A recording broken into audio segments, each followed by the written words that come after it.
고금리 시대 은행들이 이자 장사로 돈잔치를 하고 있다 비판이 높았죠. 그런데 대통령의 경고성 발언 그리고 정부가 직접 감독에 나서면서 이건 관치금융이다 이런 비판도 동시에 나오고 있습니다. 박찬영 KBS 해설위원과 점검해 보겠습니다. 박 의원, 이른바 은행들의 그 이자 장사 이건 예금과 대출금리 차이 때문을 말하는 거죠. 어느 정도였길래 이런 얘기까지 나오는 걸까요? 예대금리 차라고 하죠. 네. 1월 기준으로 보면요, 그러니까 정책 서민 금융을 뺀 가계 예대금리 차를 보면 KB국민은행이 예대금리 차가 가장 컸습니다. 1.51%포인트 벌어졌고요. 지금 화면에 나가고 있거든요. 자, 그다음이 농협이 1.44%포인트 비롯해서 지난해 11월 대비해서 대부분 모두 다 이렇게 벌어진 것으로 지금 나타나고 있는데. 2달 사이에 벌어졌네요. 그렇죠. 11월보다 더 벌어진 것뿐만이 아니라 19개 시중은행 가운데 15곳이 이렇게 더 벌어졌고 왜 이렇게 벌어졌느냐. 앞서 앵커가 말한 것처럼 대출금리도 이 기간에 떨어지긴 했는데 아주 대출금리는 찔끔 떨어뜨리고 예금금리는 몇 배를 더 떨어뜨린 겁니다. 저희 화면을 지금 준비를 했는데 예금금리 그 하락폭은 마이너스 0.51%포인트로 가계대출금리 하락폭의 몇 배를 더 떨어뜨린 거죠. 그럼 그만큼 예대금리 차가 벌어져서 이자 수익이 더 크게 가져갈 수밖에 없는데 지난 한 해 5대 시중은행이 가져간 이 이자 수익이 39조 3,800억 원 정도 되거든요. 5개 은행이요? 그렇죠. 그런데 이게 1년 전보다 비교하면 한 20%가량 늘어난 규모입니다.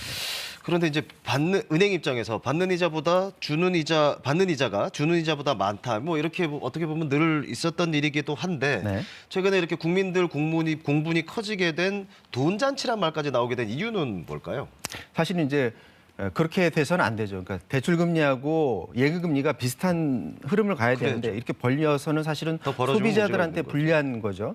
그런데 이제 성과급 잔치 논란이 이렇습니다. 그러니까 수익이 많다 보니까 그걸 직원들한테 성과급을 줬는데 주요 은행들이 많게는 막 400% 이렇게 성과급을 줬다고 그러고 여기에 더해서 이제 희망퇴직자들에 한해서 퇴직금을 더 얹어서 줘서 많게는 6억 원대의 퇴직금을 줬다 이런 보도들이 잇따랐거든요. 이 소식을 접한 국민들이 공분을 사게 됐고요. 그런데 이걸 보면 일반 기업에서 수익 많이 얻으면 그만큼 당연히 그 수익을 노동자들도 가져가야 되고 주주도 가져가야 되고 당연한 거긴 하지만 이 은행업은 좀 남다릅니다. 왜냐하면 정부가 울타리를 딱 쳐줬잖아요. 이 울타리 안에 너희만 들어가서 여기서 경쟁이 다른 데보다 제한돼서 경쟁을 하기 때문에 그만큼 고객들을 위한 편익 같은 것이라든지 아니면 공공적인 면에서 더 많은 일을 하라는 것인데 그 부분에 있어서 지난 한 해 돌이켜보면 예를 들어서 점포들 막 은행들이 많이 없애지 않았습니까? 그러면 이제 나이 드신 분들 같은 경우에 인터넷 잘 하지 못하는데 그만큼 더 불편할 수밖에 없었고요. 그러니까 이게 같이 성과급 잔치랑 맞물려서 문제가 됐었던 건데 윤석열 대통령이 지난달에 그래서 예대금리 차 너무 많이 벌어진 거 이거 문제가 있으니까 축소하는 방향으로 좀 금융당국에 지시를 했거든요. 그거 하자마자 금융권에서는 우리 대출금리 내리겠다 이런 막 발표를 했거든요. 정부 나서기 전에 할 수 있었던 것을 정부가 막 움직이니까 뒤늦게 나섰다라는 점, 이 부분도 비판의 한 지점이라고 할 수 있겠습니다. 그런 측면도 있군요. 그런데 지금 이제 짚어볼 게 이제 이런 대통령의 이제 경고성 발언, 뭐 이런 부분들은 좀 뒤에 좀 짚어봐야겠지만은 조금 더 이제 그 부분 볼 거면은 볼 게 있다면은 금리를 내리는 게 좋겠다, 뭐 이런 방안을 찾는 걸 넘어서서 뭔가 정부가 전방위적으로 움직이고 있는 것 같다, 뭐 이런 얘기도 있어요. 지금 정부가 보면 이번에 뭔가 좀 기회를 잡고 은행권에 큰 변화를 주려고 하는 것 같기는 합니다. 그래서 이제 대표적인 게 은행권 제도 개선 TF를 이제 가동을 시작했는데 여기에서는 은행들의 주요 그 과점을 깨기 위해서 은행 경쟁을 더 할 수 있는 방안을 찾는다든지 문제가 됐던 성과급 제도를 개편한다든지 경영진의 보수 체계 아니면 이런 이자 수익 외에 다른 수익을 얻을 수 있는 그런 비중을 확대할 수 있는 방안 이런 것들을 종합적으로 검토에 들어갔다라는 건데 최근에 이제 가장 관심을 받는 부분은 은행 경쟁하는 부분에 있어서 지금 인터넷 은행이 최근에 3곳이 생기지 않았습니까? 이것도 마찬가지로 과점 체제를 깨기 위해서 만들어 놓던 건데 과점 체계가 전혀 깨지질 않았어요. 아주 공고하죠.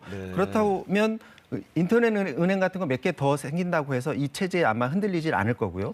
뭐 얘기 나오는 게 뭐 서민금융상품 전문은행이라든지 네. 아니면 청년상품 전문은행이라든지 이른바 맞춤형으로 그런 것들도 마찬가지입니다. 과점 체계를 흔들릴 만큼 과연 이게 역할을 할 수 있느냐 이 부분에 있어서 오히려 그 밑에 단에 있는 신협이라든지 저축은행과 아마 경쟁할 거다라는 분석도 나오고 있는 상황이고요. 네. 지금 여기에 더해서 공정위가 최근에 이동통신 3사와 함께 6개 시중은행에 대해서 불공정 담합 여부에 대한 조사에 들어갔습니다. 그래서 현장 조사에 들어갔는데 이런 것들이 전방위적으로 은행을 지금 압박하고 있는 상황이고 여기에 대해서 정치권에서도 최근에 이제 지나치게 금리가 오르는 그런 상황에서 이런 상황에서 그 초과 이익에 한해서는 이른바 횡재세라고 하죠. 일정 부분을 떼내서 취약차주 등에게 금융상품으로 돌릴 수 있는 이런 법안을 마련하고 있다. 정치권에서도 이렇게 은행권을 지금 압박하고 있는 그런 상황입니다. 그런데 그 이른바 대통령의 경고성 발언 이런 정부의 움직임 이게 이제 결국 관치금융 아니냐 이런 지적이 나오고 있는 거잖아요. 그러니까 제일 대표적인 게